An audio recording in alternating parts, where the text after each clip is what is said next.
So, hello and thank you for joining. My name is Stella Dali Tete. You are watching us live on Facebook. We are about to have a conversation with men who have been fighting for the rights of women and girls. And they've proven that that fight is not one that belongs to only women to fight. It's a collective responsibility. So, thank you for joining, and please share the link, invite your friends so that they all join us to have this all important conversation. Hello, guys. Thank you for joining. Hello, Stella. Hi. Thank you for having us. So, we all know that we are trying to attain a society where, you know, a girl grows up in an environment where she's not, her rights are not undermined, and, you know, her choices are not made for her even before she's born. A society where a woman like me is not sexually, you know, harassed, and she feels powerless. You know, she has nothing to do about it. So that is the kind of society that we are fighting against. I myself, I'm a gender advocate as well. I'm a youth advocate against gender-based violence and, you know, violence against children. And these men who have joined us have been working in their own small ways or in their own capacity, you know, to fight against harmful practices against women and girls. So we are grateful to have them. We have Joseph Mwakwanta. We all call him Ekow. Hi, Ekow. Ekow is a journalist. He's also an entrepreneur and recently Women Deliver Young Leader 2020. We have Okwama, the Gama. Oko is also, you know, an activist, a vibrant one at that, and also a development worker. And we have Daniel, who will be joining us soon. Daniel is also a journalist, recently, you know, working with CCTV and CTFM as a broadcast journalist. And he's also into activism, precisely climate change and gender issues. So, ladies and gentlemen, thank you for joining once again. And if you just joined, please share the link and invite your friends to also join us. Okay, so we'll start with Ekow. Hello, Ekow. Hi. So, Ekow has been working, you know, as a gender advocate.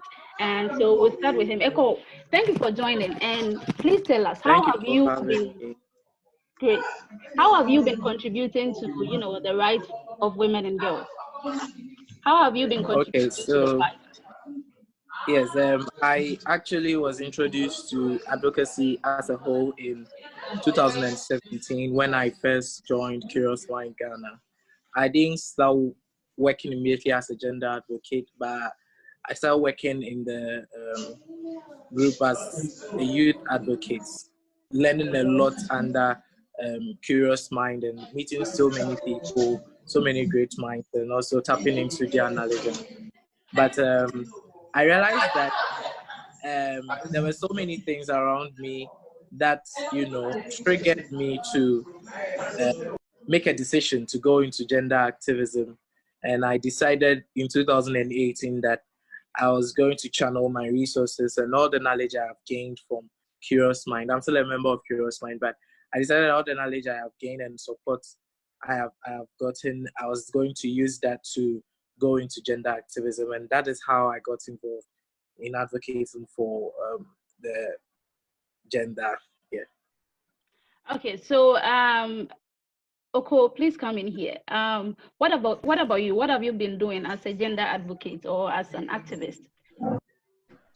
Okay, so I started working mostly from the community. So I first of all got into this career path because I was curious to learn and to understand how the process of pregnancy, why does a woman become pregnant, how, and all of that. This was only because of my curiosity to understand the things that happened or the causes of why my twin sister died. So I was just a child. So in my journey to learn how pregnancies are made, and why would a pregnant woman have a child or lose a child due to complications, or why would sometimes women go to give birth and then the woman die, leaving the child. Sometimes the child will die, leaving the mother, and then sometimes both of them will die. So I really wanted to understand why.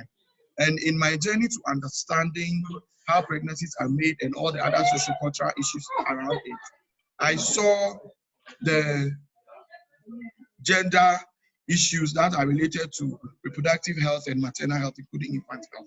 So that is where I started. So there and then, I also identified some gaps among adolescents, especially young girls. Not to say I only work to only like champion the human rights or the rights of women and girls, but we also engage boys as well because I am a young man myself. But the focus was more on the women or the young girls because in the communities where I was working, they were the one more at a disadvantaged position in terms of learning about their bodies and being able to prevent pregnancies and able to have access to education and like equal opportunities, just like their counterparts, boys. So that is where I started from, and it has taken me on different projects, different communities, and stuff like that. Thank you. Okay, so you have been focusing on you know um, sexually transmitted infections, and with that focusing on women as well. But Daniel, if you just joined, yes, Daniel just joined. So Daniel, we've been discussing what you have been doing in your own small ways or in your capacity as an activist for gender issues. So you share with us, what have you been doing to contribute towards the fight for the rights of women and girls?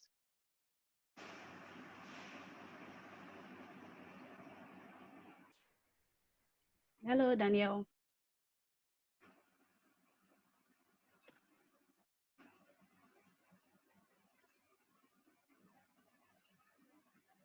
Hello, Daniel.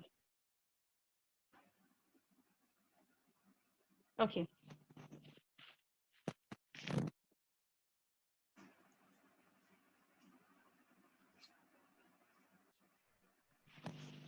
Daniel, we are losing you. Okay, let's go back to Eko. Eko, hi. So why did you join this fight in the first place? Okay, I joined. I would say there are two main things that triggered me to join. I'll decide to categorize them into two reasons. One being an immediate cause, and then one being a remote cause. So I would say the remote cause is about my mother. As I was growing up, she shared so many things to me, and then her life as a whole was something that proved that anybody can achieve anything regardless of their background, regardless of their gender, their race, or anything. She actually was denied of um, continuity in education, so she didn't have the opportunity to go or to further her education because mainly she was a girl, and at that time education for the girl child was not so much prioritized, and because of financial issues as well.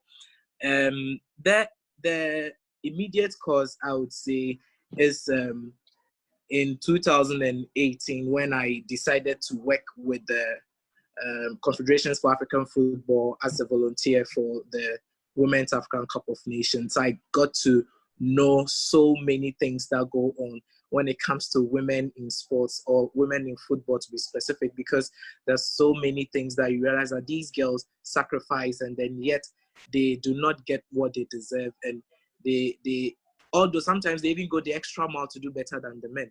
So these are the two things that triggered me. So I just decided to, put in my all, and being someone who loves to write, being someone who loves literature, I decided to use the tools that were, available to me at the time. So I just, decided to start a campaign about the Krobo girl.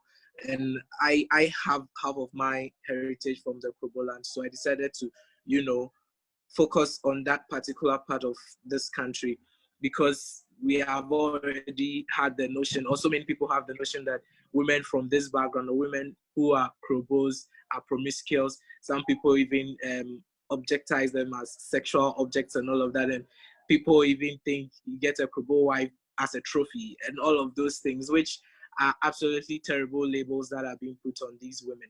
They are women and they are human beings, and they deserve to have every opportunity that everybody has. So I decided to write a novel, and in this novel, there are so many things or so many problems that are highlighted, and so many realities that highlight the main character of the novel to defy or to be able to do what? To achieve her dreams as a young woman. Okay, great. And yeah. Let's switch back to Oko. Oko, for someone who is watching who doesn't know what it means to be, an advocate for the rights of women and girls, what would you say it means? What does it take to be an advocate for the rights of women and girls? So, an advocate, like personally, it's an advocate. I mean, advocating for women and girls is just, or for anyone for that matter, is identify or being able to see where you realize that people, due to certain, how do I say, it, systemic restrictions, or by virtue of their agenda or sociocultural norms and all of that, they are just limited to certain rights or privileges.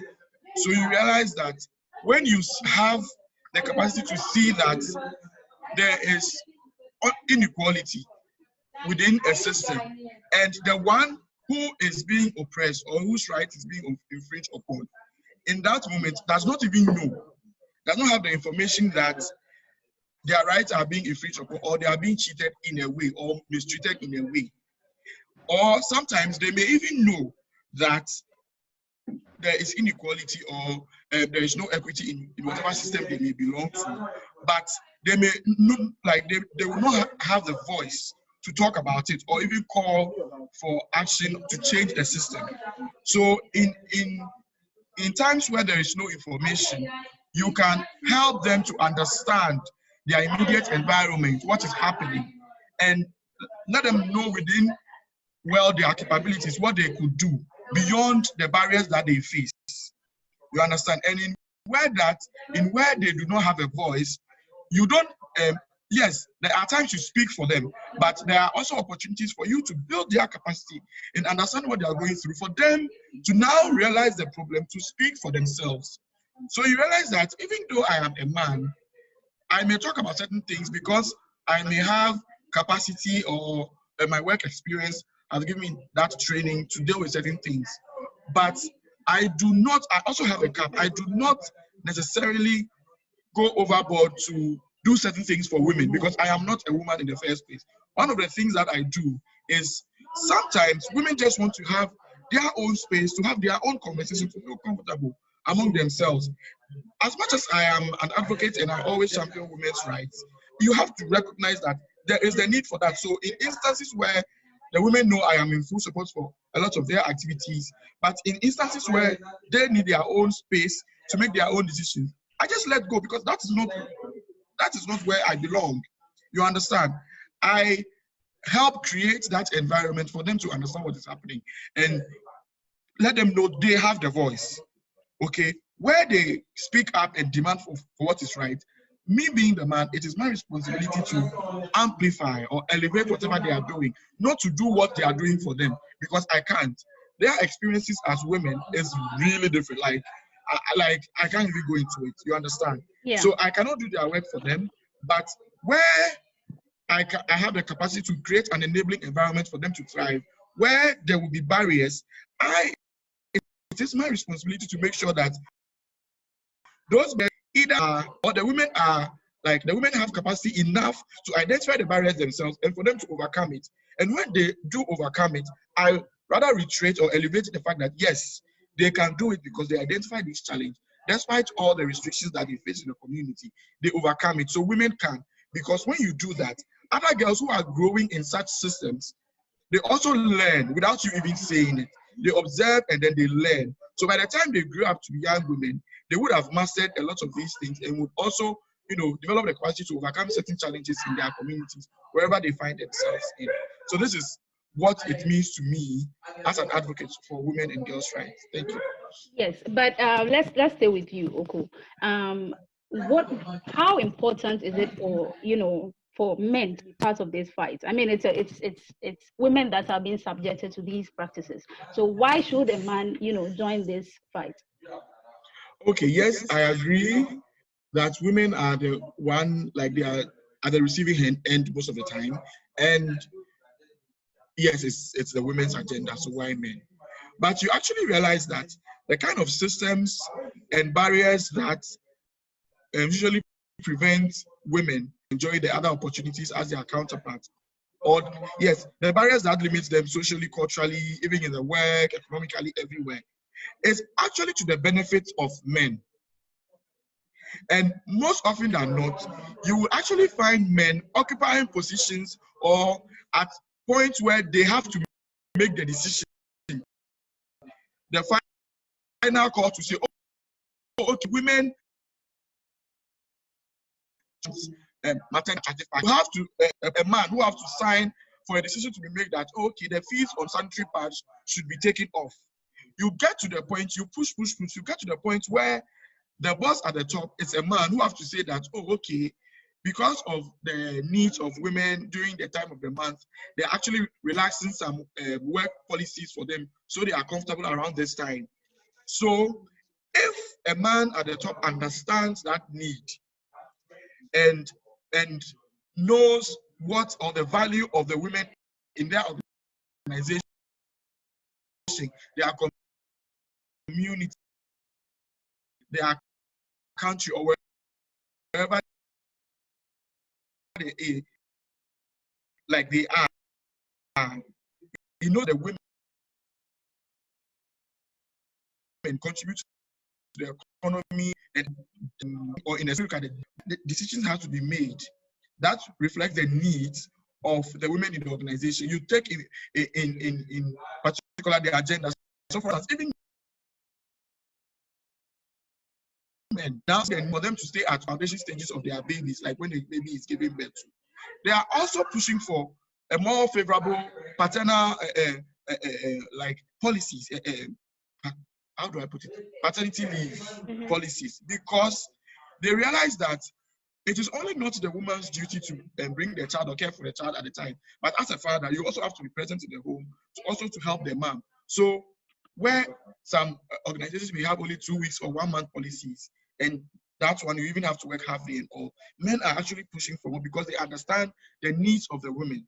Because I mean, it's simple. Men do not live in the world alone. Neither do women also live in the world alone. We coexist. So as much as women are the one at the receiving end, once we the men understand, and because most of the time we are the one making decisions and at the point of changing policies and all, once we understand the issues, we'll be able to develop more favorable policies to help women and also help them get to the position where we are, so they can be able to make better decisions than us.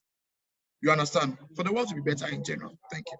Yeah, I agree with you on that. So that even if the man is the perpetrator, we are able to pay attention to the man, hear his views, and if he's wrong, we correct them. Because this whole, even the fight for gender equality is not one that only women should fight. We have to give voice to the men, pay attention to them, hear their views, and correct them when they are wrong. So I agree with you on that. Daniel, thank you for joining finally. So what have you been up to in terms of the fight for the rights of women and girls? What have you been doing? Hello, Daniel.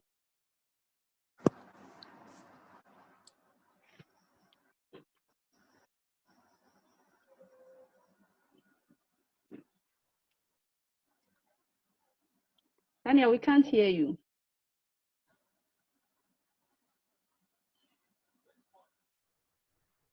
Hello.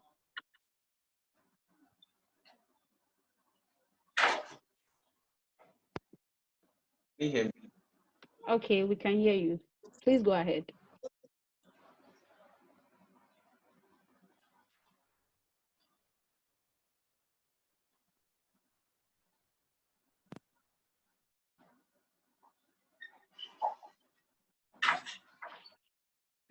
Daniel.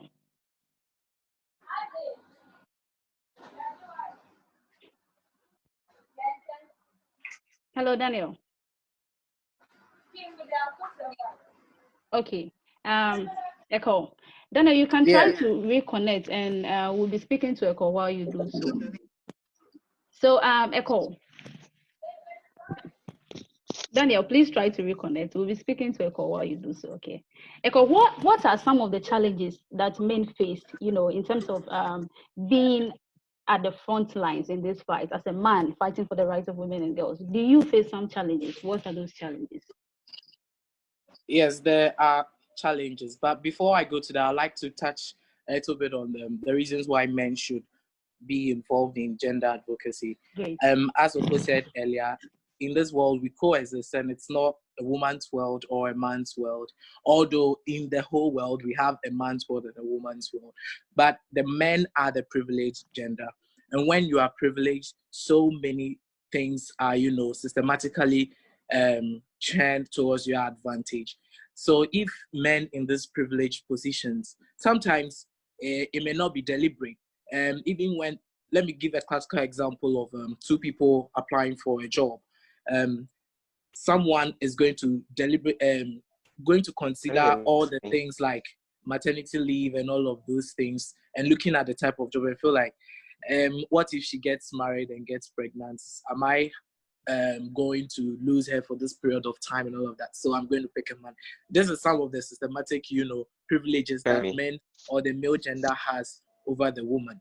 So it is extremely important that men are involved in the activism for gender equality. That is one of the main reasons. But Eko, how does it benefit a man, to live in a world where a woman is also given, equal opportunities as the man? How does it benefit the man?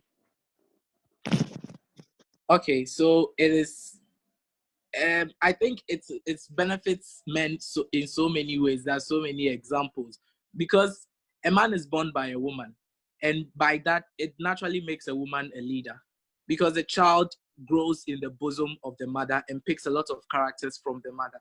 So if a woman is given that opportunity to lead, or to have or to work in a same space, or giving equal pay and all of that, that is where we are going to see the true potential of women. Most of the time, it is only realized at the motherhood stage, and then from there, it is, being bottled somewhere else. But when men give, or the privileged society, or the men in the privileged positions give the chance for women to also, take up space and work in these places, that's where we are going to realize that our world is going to be a better place, because women are natural leaders, and they are going to definitely use what they are made up of to improve how we live in the society. On a lighter side, there's a lot of pressure on men, even as young men, because of the responsibilities that they are, given right from birth. And the women are, put on the side. They make you feel like there are some spaces that you cannot get in. These spaces are for men. And so the man has to take up all these responsibility as a father, as a husband, So if a woman is given an opportunity to take up, similar responsibilities or positions, what that does is that it supports the man as well. So the man doesn't live constantly thinking about, how do I pay school fees? How do I do that? Exactly.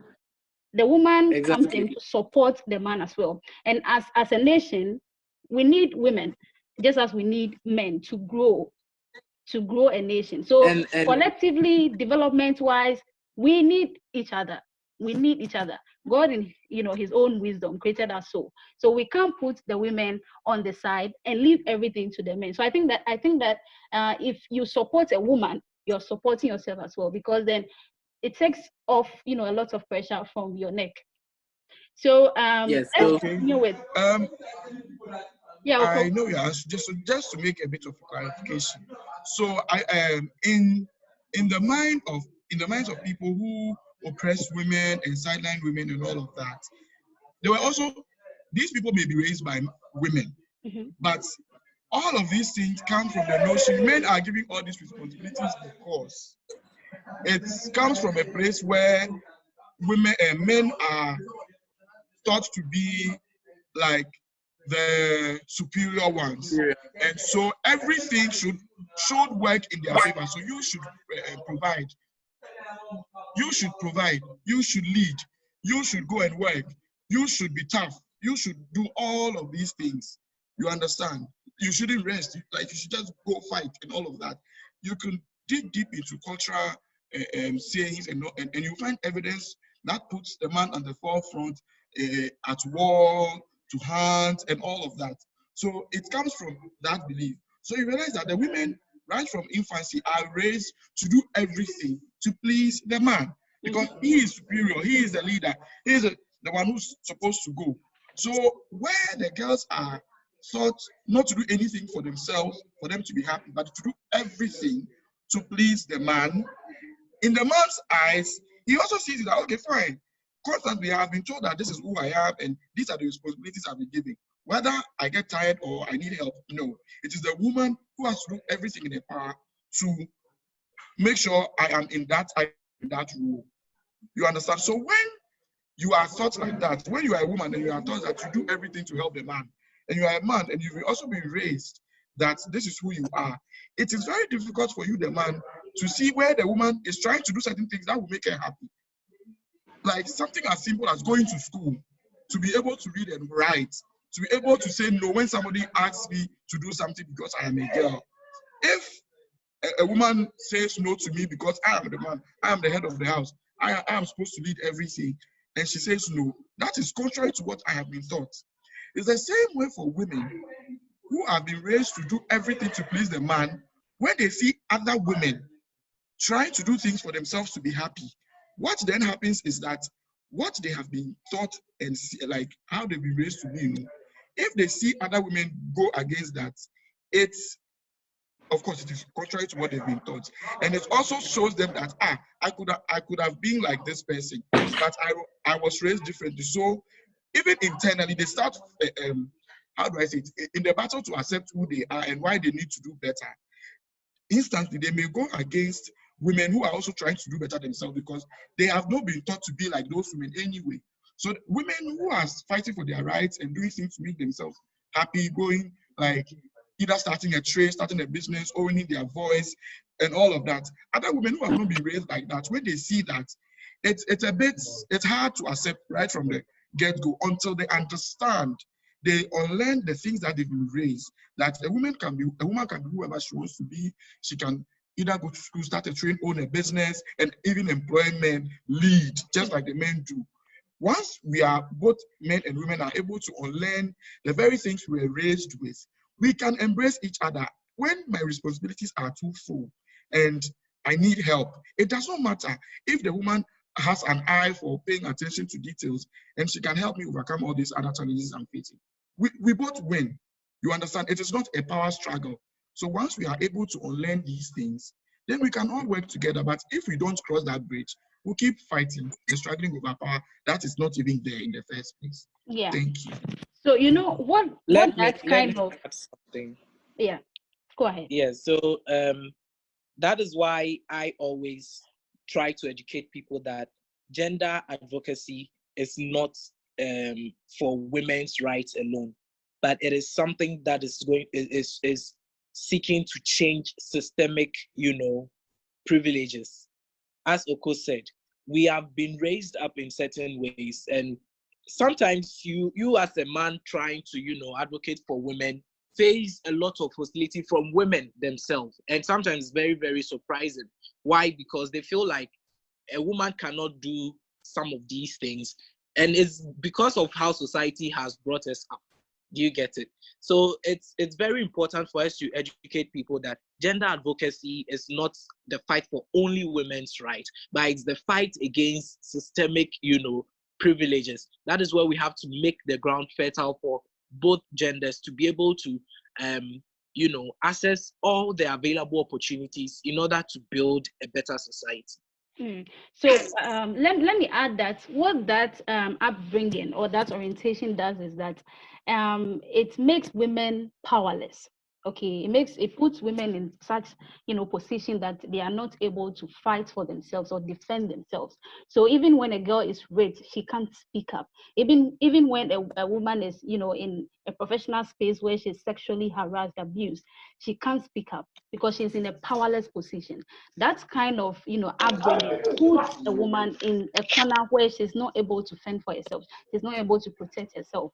So when it comes to violence against women, our orientation, our upbringing has a lot to do with it. So that brings us to my next question, which is, what are we missing in our fights, for gender equality? What is it that we are missing? What is it that we are not doing right? And I think Daniel can answer that for us. Daniel. Hello, Daniel.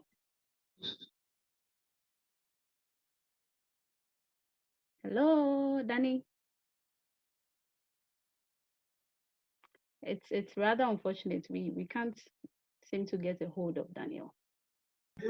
Okay, so I want to go back to the question you asked earlier about the challenges we face as men. Yes. So personally, initially, when I started, my work was Hello? mainly to go into. Can you hear me? Yeah, we can hear you. I think Daniel is in. Daniel, Can you hear me? Yes, we can hear you. Hold on, let Oko finish with his submission, then you come in. Oko, So initially when I started working in the communities, people would ideally they'll drive us away, because first, we are too young to be knowing the things we know, and second, to be coming to educate them about it, because in their mind, as young people, we are not supposed to, we were supposed to be playing. That's what we're supposed to do. But here we are in the communities educating people, so that didn't sit well with them. So they just drove us away. Second, my group of guys, we were guys, and usually sometimes we meet with the girls, we have focus group discussions and all of that. Some parents and elders in communities, it also did not sit down well with them, because in their mind, what they know is, as boys, these are the things that we do. We are usually playing with the girls and all of those other things. So to see a group of men who are educating girls about menstruation, about avoiding pregnancies, about speaking to their parents, and being open in all the other challenges that they were facing, it did not sit down well. So we had to do some sort of education or an engagement with the elders or the people in the community for them to understand where we're coming from before we started, moving. But one of the main challenges that we face is other people. You see, when you are fighting for women's rights or for any other group who may be marginalized or oppressed, is that the people in the community, this includes men and women alike, who come to you and attack you and tell you that, but we do not see any inequality or inequity in any form or shape where we are. That, for me, is one of the biggest challenges, because, yes, I understand if they say they do not see, like, for instance, if a young girl is saying she wants to compete for SRC president and not the assistant, so they should make sure whether you're a boy or girl, you compete at the same level, and the girl is not, how do I put, sideline and put as assistant by force. She wants to compete as the president, not the president's assistant or something. And you go and you go to the comment section and someone says, what do you want in life? You just have to go and marry and cook for your husband in the kitchen. And then you talk about the inequality and they tell you that they do not see. It is you drawing their mind back to the very reasons why people make such comments. And in this year, 2020, as far back as we have come, people still think women belong to the kitchen. When we have women in the media, women in boardrooms, women aspiring to be president, women leading countries that are doing very well, you understand? If people still think like that, then you know that as advocates or as gender activists, our work is actually now starting, because we are not done. So that is the main challenge that even we, the men, would have to take into our work and our conversations to make sure it gets better. Thank you. Before we move into what we are missing as advocates or as people fighting for a more gender equality world, let's talk about that. Oko, how do you change that narrative?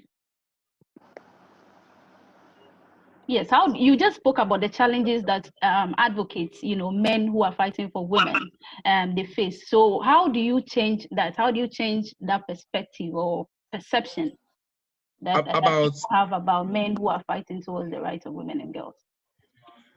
Well, I think it takes, as advocates in our work, challenges will be there as well. But because and I'm sure my other colleagues also understand, if you're a man and you get the message, you see the evidence in communities, and you know the greater good with which you are working to achieve, usually when these challenges come, in your broad vision in your work, you actually see the challenges before they come. So you tend to understand the background or the point of where whoever becomes a challenge, where the challenge is coming from, you tend to understand it, because believe it or not, we didn't just rise one day to become activists. It like we had to learn. So some of us come from those upbringings and where those challenges come. So it is us being able to identify, to unlearn these things that has made us the activists that we are. So for me, in a lot of my programs, whether it's work, it's personal activity that I'm doing or projects, what I make is I always engage with a lot of my male fraternity groups. It may be just a phone call. The last time I was at home working, a classmate in school called.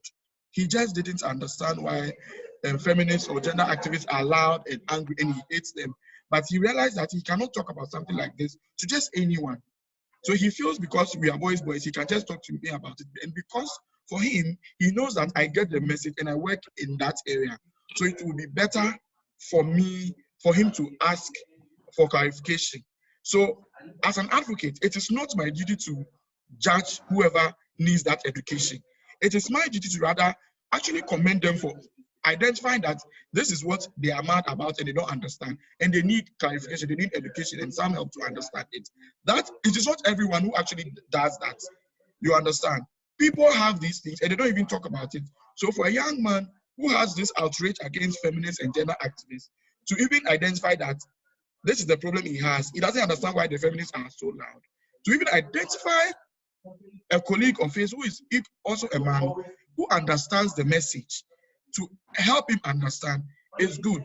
So then I first of all just tell them, or so in my programs, everything that I do that has men involved in gender activism, there's always a point where we discuss. There's an open forum where you don't judge anybody, because you need to also, because as advocates, we are hoping that our voices will be heard and policies will be changed. The same way, those who necessarily are in the opposition, we also need to hear them out. You understand? And be able to understand and make a critical assessment of why they are saying what they are saying or where their belief system comes from. Once you are able to understand, you can work to, they will not understand everything in day one, obviously, because we didn't get up to become gender activists in the first day. You understand? So it's a process. And once you find the avenue to engage them, all of them, they can say trash, whatever, just find that middle ground and listen to them. Then in listening, you try to assess why they are doing that and develop your messages, your strategies to meet, to overcome those things. At least let them understand and unlearn some of the things that contributes to their narrative as well. So like I've worked on different projects. It could be on HIV, it could be on gender-based violence, it could be on sexual and reproductive health and rights, it could be on abortion, even if I have to help people in gender and climate change. There will always be that element where I engage with people to understand where the opposition comes from and then develop strategies, working with them, then we overcome them. But this doesn't take a day. So it takes time and a lot of effort. And so these are the ways, more progressive ways you can engage one another, more than just one banter after the other, and then you don't necessarily arrive at a conclusion or a learning that will help improve the situation. Thank you. Okay, thank you, Oko. So if you just joined, my name is Stella Dalitet. I'm having a conversation with three gentlemen who have proven that the fight for a more gender equality world is not that of a woman thing, but it's a collective responsibility. So please share the link, tell your friends to join, and let's continue the conversation. Let's talk about what we are missing out in the fight for a more gender equality world. Ekow, please take that for us. What we are missing in the fight for yes, gender what equality. do you think we are not doing right? I think every day in our work as advocates, we do learn a lot of things. We do realize that there are some approaches that we do take that are not helping, and we try to, take a different approach. So as an advocate, it's more like an adventure game. You get somewhere and you realize that I should have done things differently, and there's always the opportunity to restart all over. But I think one of the main things that we are not doing, or maybe we are not doing enough, or we are not doing well, has to do with education. And when I say education, I'm not talking about going to school alone. I'm talking about changing people's mindsets.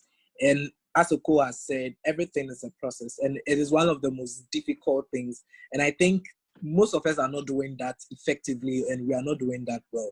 Probably because sometimes we do work with timelines and we do work with schedules and all of that. So we try to, work to beat time and all of that, and not really realize the full potential of the work that we actually have to complete. So it has to do with education. For instance, let me take women in sports like this. I am very passionate about women in sports, and we have heard so many arguments about equal pay, and that is not only in the world of sports; it's in the whole world, the corporate world as well. But when it comes to the world of sports, it is extremely easy for people to just sit and then make assertions that women footballers don't play as well as men footballers, and because of that, women footballers do not attract so many viewers and so many sponsorship, which does not bring the same income as the men football bring. But my argument here is that it is the same work they are doing. They play the same size of ball. They play for the same amount of time. That is 90 minutes. When they get injured, they have the same treatment and all of that. So it is up to those in authority. And men, football we know is dominated by men. And I do understand that it's extremely difficult for things to be adjusted to favor women, or maybe that is how people see it, but it's not that. It is for things to be adjusted to favor both genders. If men and women are able to play for the same amount of time, that is a classical example of how God created the human being. He didn't give so much advantages to one particular gender more than another. Obviously, there will be a little bit of energy, exuberance, and all of that shown and in the men's football and all of that. But women's football, even scientifically, has been proven that women recover easier from injuries when it comes to women in sports than men do. How does this work? An example is even women footballers and athletes have children. We can look at Shirley Ann Fraser Price, one of the fastest athletes in the world. She had a child, came back and won the IAAF World Championship. How incredible is that?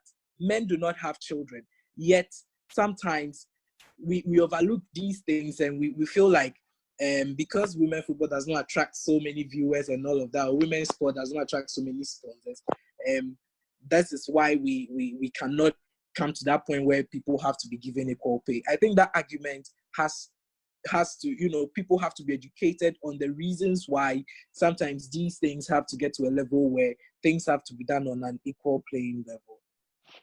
Great, thank you very much for that submission. If you just joined, we are unable to connect with Daniel. It's rather unfortunate, so we apologize for that. I'm urging you to share the link so that other people can join as well. And thank you for doing that. So, Oko, can you also respond to that? What is it that we are not doing right in, the fight against gender-based violence, or in the fight for the rights of women and girls? Okay, so specifically for gender-based violence, you realize that it's, of course, comes from deep-rooted cultural and social norms. So even if you're a woman and you're going through any form of abuse, shut up and endure, because they've been raised to just do everything to please the man, including enduring pain and just not saying anything about it. Because in a typical Ghanaian society where a woman may be abused in a marriage, or even if it has to do with any form of abuse at all, so far as it's with a man, the probability of you, the woman, being asked to endure the pain or the issue being swept under the carpet and not receiving justice is very high. It is very, very high. Of course, yes, we may have seen some improvements, but as things stand now, it's still very high. So I'm not to say we are not doing certain things right, but what we need to keep doing, or we need more effort in reorienting people, how we raise children, how certain toxic social and cultural norms might have contributed to this. For instance, you realize that in our community or societies, we pay bride price. So of course, I'll definitely marry sometime, and I will be asked to pay for a bride price. Now, This is like a token of appreciation to the girl's family in raising your wife to be or something like that. But men, in raising them to be superior or thinking that they are superior, thinks that the bride price is the money they pay for going for the hand in marriage for the woman. So it's like technically buying the woman. So then, and of course, if I own this cap, and I buy it with my own money, I could do whatever I want with it. So they allude that to pay the bride price and the woman, forgetting that woman is not an object like the cap. The woman has feelings, has emotions, a whole culture raised, family and community raised that woman. And when something is wrong, the woman has a voice. You understand? So it is objectifying the woman through a simple, appreciative cultural act like paying the bride price. That makes it an issue. So once we reorient people that paying the bride price of Ama or Achwe or Na or Akosia, it does not mean you are buying the girl over. You do not own her. You understand? But you realize that in countries like Ghana, issues like marital rape is still an issue because, how do I even put it? In the law, legally, the law stands on identifying rape within marriage. It's not that clear. So you see, because there's a simple appreciative act of bride price, which have been misconstrued to buying the woman in marriage, so you can do whatever you want with her. So even if you do something to the woman in marriage, the law that is supposed to even defend the woman is not clear on certain things within marriage. So you see how the system works, from culturally to interpretation of that simple act in marriage, because men are being raised to be superior and that they can do whatever they want, and the woman is supposed to please them. So they feel like they buy the woman. And now, even if they think they bought the woman and they are doing whatever they want to do with the woman, if the woman is trying to seek redress in like legally to have a voice to speak again or to seek for justice, now the law too that will defend the woman, it's not even clear on how to establish rape within marriage, because technically the law even comes from a background that says once you are married, of course you have sex. So how can you necessarily rape somebody who is your wife? Because once she's your wife, she's supposed to be there and available for you to do it. You understand? So it's a whole system. We have to now, I'm looking for a better way to describe this. We have to now, establish the basis of all of this, is connect the dots, so that in reorienting or reconscientizing our people or raising our children and all of that, we know how to go about it. And this should be structured in a way that it's throughout the entire education system. Because you will even be learning as a child, you'll be learning things in school. And it's only the Kofi and Ama. Kofi is doing something else and Ama is in the kitchen. Kofi is playing football and Ama is in the kitchen. You see, all these things start from somewhere. So once we connect the dots, we are able to design a strategy to reorient our children. You see switching of gender roles. Just yesterday, I was talking to two nieces, one niece and one nephew. And the nephew happens to be, the nephew, which is a boy, happens to be the younger one. So I asked him, I asked the sister, does your brother do any of the house chores? Because I know he's younger and he'll be most likely playing. But the sister said, no, he sweeps, he washes the dishes with her, they all wash their clothes together, they do everything together. And I said, that is good. You see, so that is where it starts. So now, in the eyes of this young boy, he also sees the sister as the same as him, because he's not playing football and the sister's sweeping or doing other things. You understand? So that is where it starts. And once we connect the dots, we'll be able to also amend certain laws to also make sure that everyone has a voice. And when there is a time to seek for justice, the law can defend everyone, irrespective of their gender. Oko, there is a misconception about working with women and women in power as well. You have been working with women for a very long time. You tell us, how does it feel like, or how is the experience like working with women? It's been amazing. Okay, so yes, the misconception is there that working with women or women bosses or like women leaders are difficult and all of that. But who says working with men is actually easier? But either way, it is not. You understand? One of the amazing supervisors I've ever had are men, and they're amazing. It is not because they are men they should be amazing, but they are good supervisors. You understand? Same as the women that I've worked with in my life have been also be amazing. I had a mentor who was like she was amazing. She's just on top of her game like that. So I learned a lot of tricks in multitasking and doing other things from her. You understand? The same way I'll do something that is wrong, she will bash me and make sure she corrects me. It's the same way one of my supervisors, when he's male, when he gets mad, it's the same way he will react. But you see that people will not see anything wrong with my male supervisor when he is mad or when he's being difficult because he's a man. That fits into the narrative that men are being raised. You understand? So that one is not an issue. People won't talk about it. But as a woman, you have to be more empathetic. You are more emotional. You should be more caring. So when something is wrong professionally and you are stepping out and speaking about it like a boss or a true leader that you are, oh, she's being difficult. Oh, she's just too much and all of that. So it still goes to that narrative. You understand? And this does not only, how do I put it? This does not necessarily affect only women.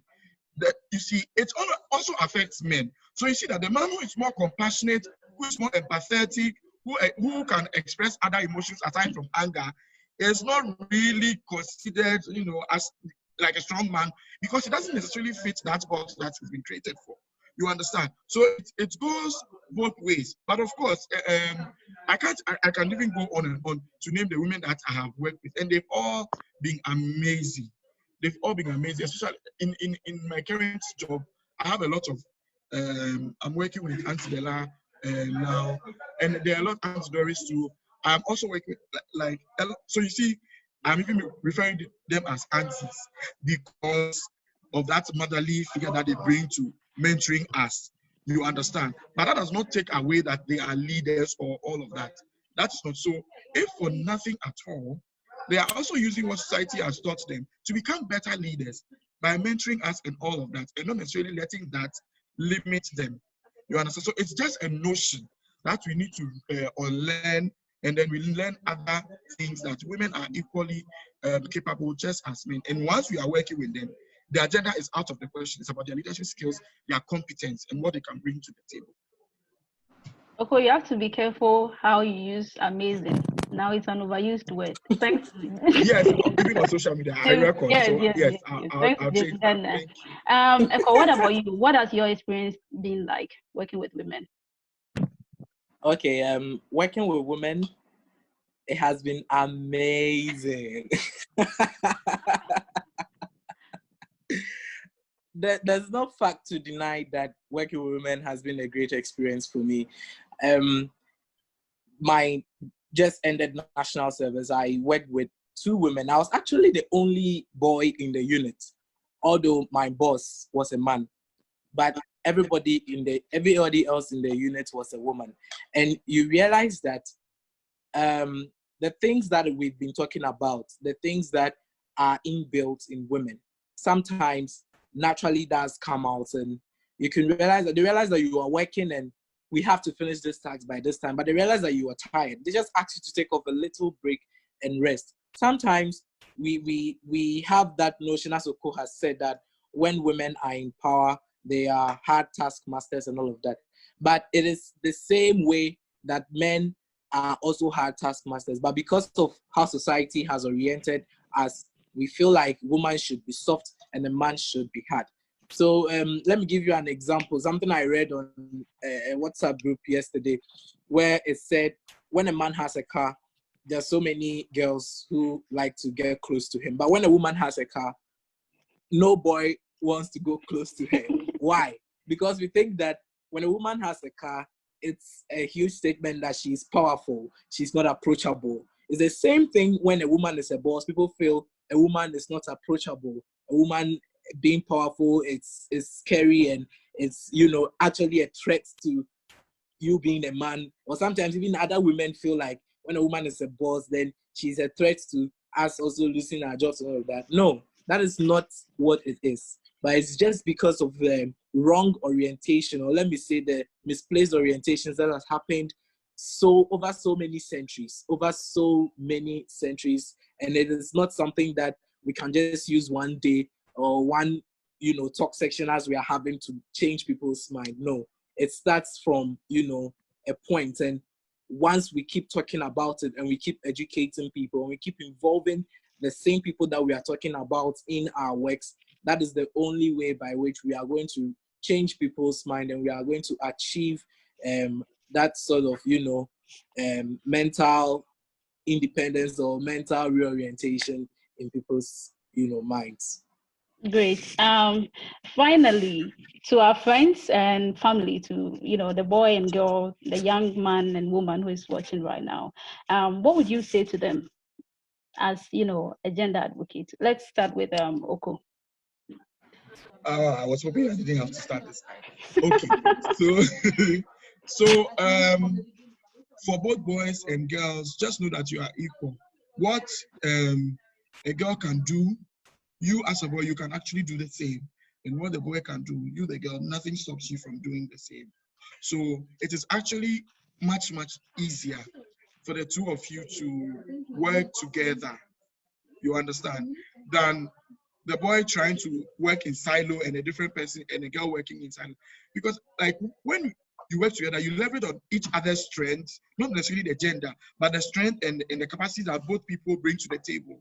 In school, if someone is slightly better in one area or subject than the other, you learn from the person. It's not because the person is a girl, so women are not supposed to be smart. So you know, it is not so. And if you're a girl and you have passion for scientists, like the science and the other fields where men are dominated, nothing stops you.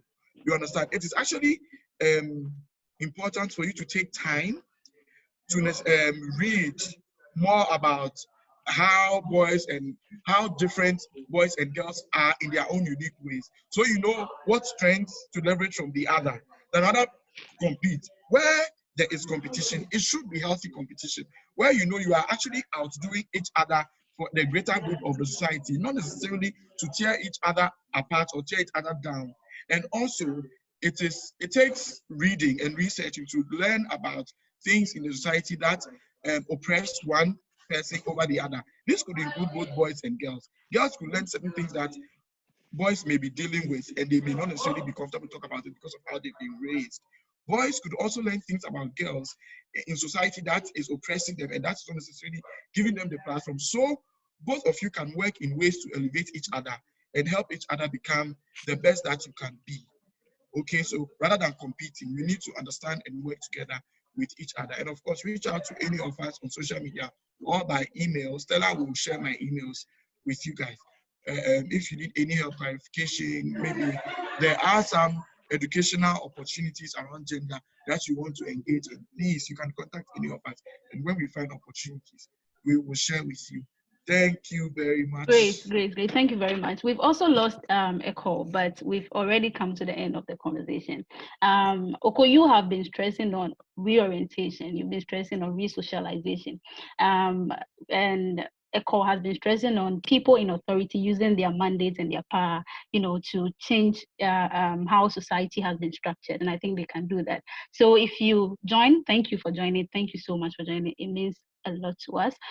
Please share this video or this session so that other people can also learn from this. And every month we'll be having similar conversation, because we need to recognize that the men who are fighting, or men also matter in this conversation. And so we'll be having this session every other month. So watch out, for the flyer or the poster whenever it comes out. Thank you so much for joining. Thank you for leaving comments as well. Thank you so much. And we'll see you next time. Bye. Bye. Oko, thank you so much for joining. You're welcome. Bye-bye.